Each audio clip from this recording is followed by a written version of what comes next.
All right, so we are here on a kind of cloudy Wednesday. I know it's loud. Well, it is in here because we have people talking when they're supposed to be learning, but that's okay because I record these lessons for about the 6 people that watch them. All right, today we're learning about the quadratic formula. Now, remember, we have this is our formula. This is our form.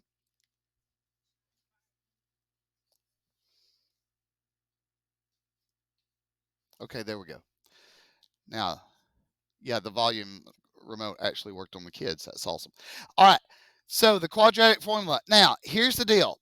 All this blah blah blah. There is a way for y'all to actually find this. Okay. Some teachers put a lot of weight in that. Nobody cares.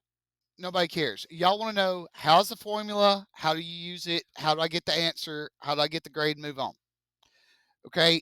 Now, here's the big thing right here. This right here. This is called the discriminant. This is located up underneath the square root. Okay. This is going to tell us about how many roots we're going to have. Okay. We're always going to start here. Okay. And that's when we're plugging stuff into our calculator. All right. Now, in a perfect world where people are like, oh, actually in the real world, if I were you and I was having to do something like this, I would look up a website, type in my values, and it would actually give me the thing. But until you get to that state in the world, you actually have to like try. Okay. So here's the deal. Now, the reason why I actually have you list your A, B, and C values is because on your test that is Friday, these are 2 points each. Okay. Now, you also get points for plugging stuff in. Let's see, how many points do you get for plugging stuff in? You get 5 points. You get 5 points for actually plugging stuff in. So you get 11 points for listing the A, B, and C correctly, for plugging it in the formula correctly. You can get the totally wrong answer and still get more points. Because setting up the problem is more important than actually getting the answer. Okay. So for number one, what is our A value? Yeah, 3. Okay. We're only looking at the numbers. We don't care about the X and stuff. We're only, all right. So what's our B value? And our C value? 1. Okay. Now, we take that information and we plug it in. I'm going to start everywhere I see an A. I'm going to plug in those values. All right. Everywhere I see a B. Now, I'm going to plug that in. And by the way, after we do this lesson, I will show y'all the whitest video on YouTube. The whitest. It is the most Caucasian thing you will ever see in your entire life. It is so funny. Okay. So, as we're doing this, okay, I said, where do we actually start as we're doing this? Underneath the square root, right? So, I'm going to set this up like this. All right. So, in my calculator, I'm going to type in 5 squared minus 4 times 3 times 1. All right. I get this answer right here, 13. Okay. That's what I did. That was my discriminant. Everything underneath the square root. Okay. So I started here. I got 13. All right. So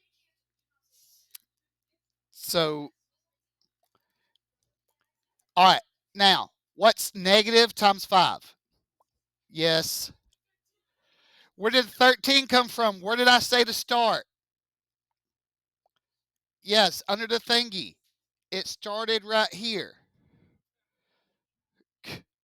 No, the 13 just magically appeared. Taylor Swift appeared and said 13, and there it was. I'm sorry. I have some math going on. I can handle this. Okay, I could actually, if I could kick about half y'all out, my day would be a lot better. Okay, so,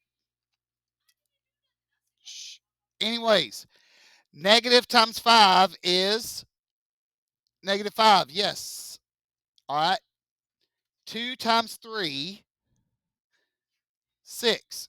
All right. Now we get it to this. This looks a lot better than what it did. Okay. Our, you know, 1990s glow up movie, She's All That, whatever, Princess Diaries movie. It's about to happen. Now, this is what we need to find out now. We need to find out the square root of 13. All right. A lot of your calculators like this, even if you don't have one that's like this TI 3630XS, whatever, it should be able to tell you there is a mode. So you could go square up, bloop, bloop, bloop, second square root 13. All right. If it's not a perfect square, it will not do a decimal. It will just say the square root of 13. Okay. So guess what? This is our answer. That's it. You would use this when you can't factor. Okay. And since at this point in time, we've only learned about factoring when this, our A term is 1, anytime you see an A term that's not 1, I would use this.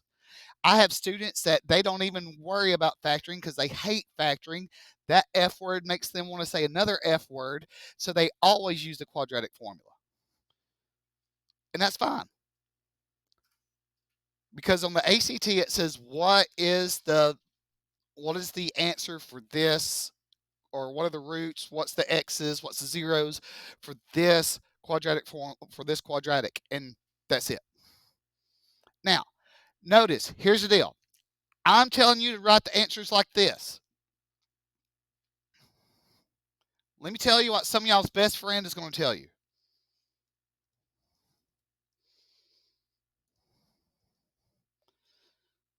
Some of y'all's best friend that goes by photomath is going to tell you this.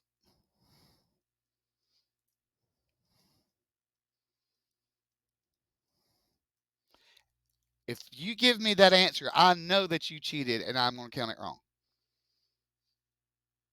When you give me an answer in a way that I've not shown y'all, I'm definitely going to count it wrong. Okay? I mean, it's just, it's too easy. All right? Too easy. So, this is a no. Don't do it.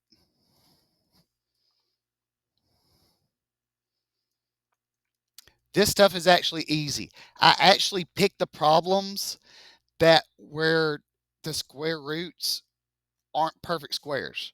Like they shouldn't take you multiple steps. Okay? Because in a real world situation where you're actually doing this, you're going to use some type of digital thing. Okay? Now, shut up. Sorry, my Apple Watch was trying to talk to me. I don't need friends. So, look, here's what's crazy. Believe it or not, this stuff right here, the stuff that we're learning, is actually how some people make 6 figures down the road on this missile defense system. Okay? All these missiles go in a parabolic shape. They want to know where it takes off at 0 and where it hits something. Okay? This shape will go like this or it goes like this. They want to know where it touches the x-axis. That's actually what they're doing with this. They're actually using this quadratic formula there. Wow. Now, because back when math was being invented, people did opium all the time. Okay? If anytime math doesn't make sense, just remember they took opium like Tylenol, and that's why it doesn't make sense. Okay? Some of y'all are like, yes. All right. For some odd reason, we used to have something that would say, it's an there we couldn't take the square root of a negative number. And then somebody had a headache one day and took a little bit too much of their headache medicine. And all of a sudden they're like, hey man, what if we just make up a number? And they just made up an imaginary number. They just made it up. Like, what if we just say something is the square root of -1 and we just call it I? Yeah, that's literally what they said. They're like, all right, so this is what they did. So for instance, there's that formula. I'm not going to, all right, what a perfect square, like, let's do an easy one, like 4. Okay. Because everybody knows the square root of 4, right? Okay, good. So let's look at this. Let's take the square root of -4. Okay. It's not on your paper. You'll have to write it. Okay. Now, square root of -4. Well, this is the same thing as saying the square root of 4 times the square root of negative. Oh, that's 7. All right. Now, what's the square root of 4? 2. What's the square root of -1? I. That's it. That's all we're doing. When you see a negative right there, you're just adding an I. Imagine it's been around the nuclear plant too long, it just grows another I.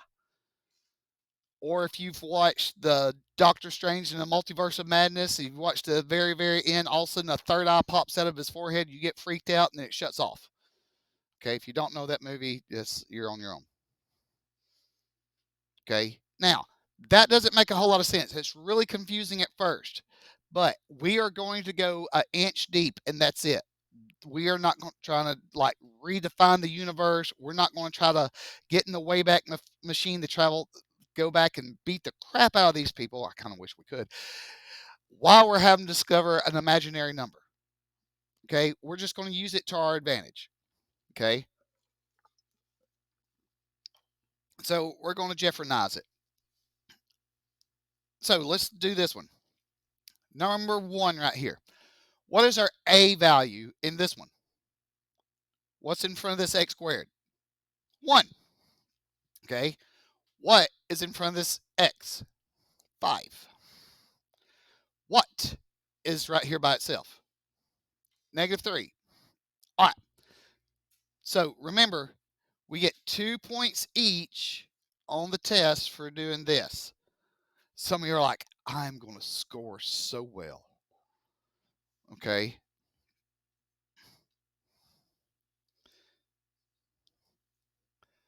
All right. So let's plug in our stuff. A goes here. A goes here. A B goes here. A B goes here. All right. Now, all right. So, all right. Now, I'm about to do the discriminant right here. I'm about to do this right here. I think that's very similar to what we just did. Is it not? It's exactly the same. It's exactly okay. That's great. That's amazing. Wait, nope, nope. It's not exactly the same thing. That's a -3. Okay, that's cool. That's all right. We'll see. We might get a negative number. We might not. We'll just see. So we're just gonna, play it by ear. I thought I proofread. All right. So we plug this in. We get 37. I just plugged everything in underneath the square root. We get 37. So I'm going to write 37 right here underneath my square root. Okay. We don't have to worry about an I right now because we didn't have a negative. Okay. I know some of y'all are like, oh, I know. I could have left y'all with this. but I didn't. I left y'all with a nice little, easy factoring, solving by factoring worksheet with the answers that popped up. Oh, yeah, that's fine. All right. So over here, what is a negative times 5? What is 2 times 1? Okay. Whew. There was a long pause after that. What is 2 times 1? We got what a negative times 5 was. Y'all got that real quick. But 2 times 1, that one, we had to take our shoes off for that. Now, there's not a perfect 37 and it's not a perfect square. That's it. This is our answer. For real, this is kind of fun. Yes. Huh? How do we know what the A's and B's are? Well, if we look all the way back up here at the very, very top, the quadratic equation is this right here, ax squared plus bx plus c. And this is the quadratic formula. Does that help a little bit? Yeah. All right. So does everybody have this one done? Yeah.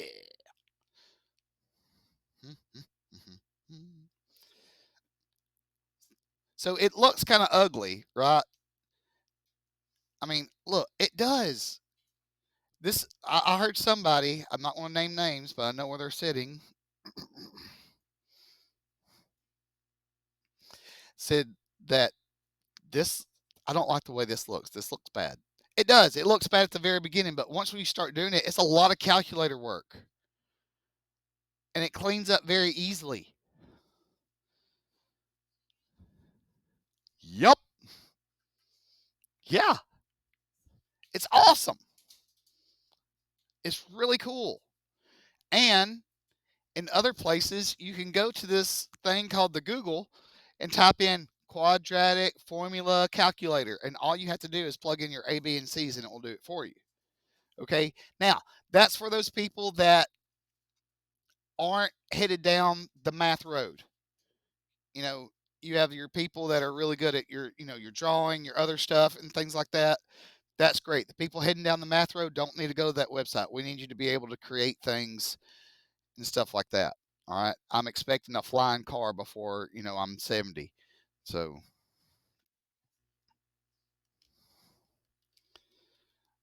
well, Elon Musk, he might be the closest one to it, but I really need him to get away from the lithium batteries. He's actually trying to do that. He's trying to find a replacement for the lithium batteries because it actually takes more destruction on the earth to actually get lithium batteries than it does to get fossil fuels. Yep.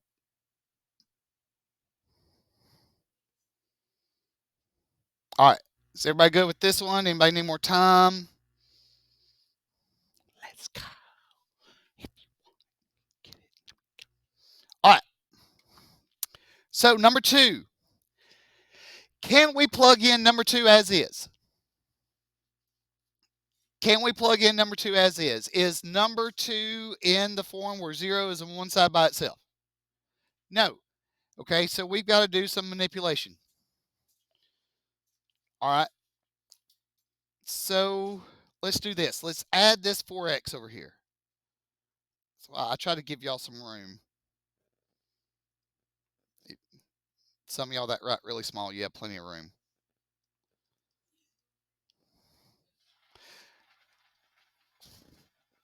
I didn't say your name, but now some of y'all that write really big, y'all don't have enough room, so I don't want to hear from y'all either. Oh, I got off of numbering. Yeah, I had a moment this morning. Yeah, I totally meant to work on this Monday night, and I had to do some other things at the house. And then last night when I got home, I was super duper tired. So, wow, it's kind of like I was like a student. I didn't want to do homework. That's why I signed so much homework. Golly. All right. So, what is our A value right here on number 2? What's our B value? What's our C value? And another 4.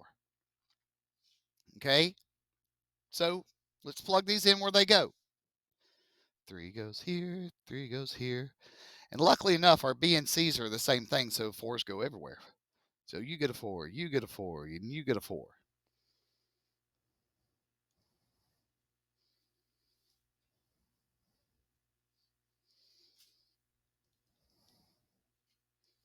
All right, so remember we're starting underneath here. This is our discriminant because it discriminates. It actually, the reason why it's called the discriminant, because it discriminates in how many roots we have, how many times it touches the x-axis, either one, 2, or none. Sorry, voice crack. Little sinus drainage this morning. 4 squared minus 4, 3, and 4. All right, bam! Haha! We get a negative. Okay, so guess what we're going to do?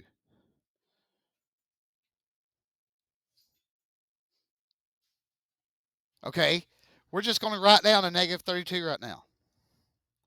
We're going to save that for later. Okay, we are not ready to deal with that negative 32 right now.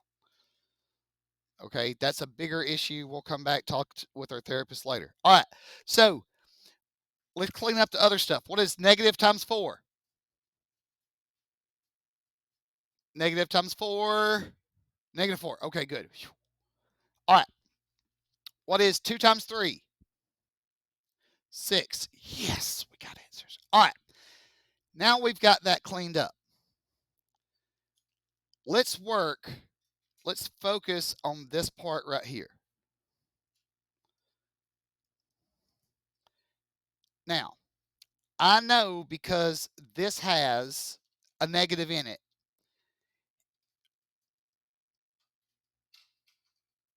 I'm going to have to add something else at the end. So in my calculator, if I sit here and I try to take the square root of negative 32, I'm going to get this thing that says domain error. That means it cannot take the square root of a negative. So don't come up to me on Friday and say, Mr. Jeffries, I got a domain error. I had a student one time in one of my classes, and by the third time, all the kids were like ready to throw stuff at him. It was hilarious. All right. The how to do it was on the board. That's why they were ready to throw stuff at him. Okay, so let's do the positive version. So I'm going to type in square root of 32. It says 4 root 2. So guess what I'm going to say? 4 and 2. I need to add one more thing for it to be correct. Because there was a negative, what do I have to put on the outside of this? Huh? An I.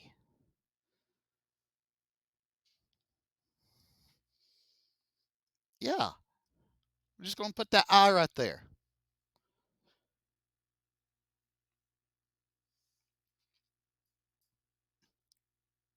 Now, that's actually how you're going to do your stuff when you have a negative square root.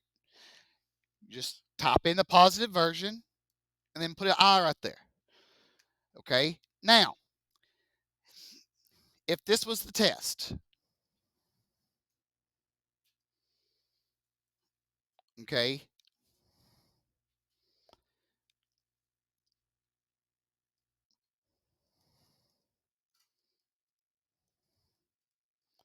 if this was the test, you could actually leave it just like this. Okay. Now, some people could already notice something. Some people could notice that these terms right here we can reduce down by 2, right? So if we said, negative 4, hey, snacks, I know those erasers that you have in your hand are super fun, but please quit continuously doing that. Okay. All right, so we're going to divide out a 2 out of all these terms.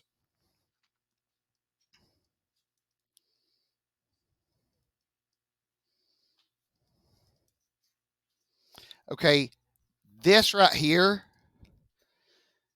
this is going to be more of a ACT answer. Okay. Now, that's kind of what we're needing for the ACT. All right.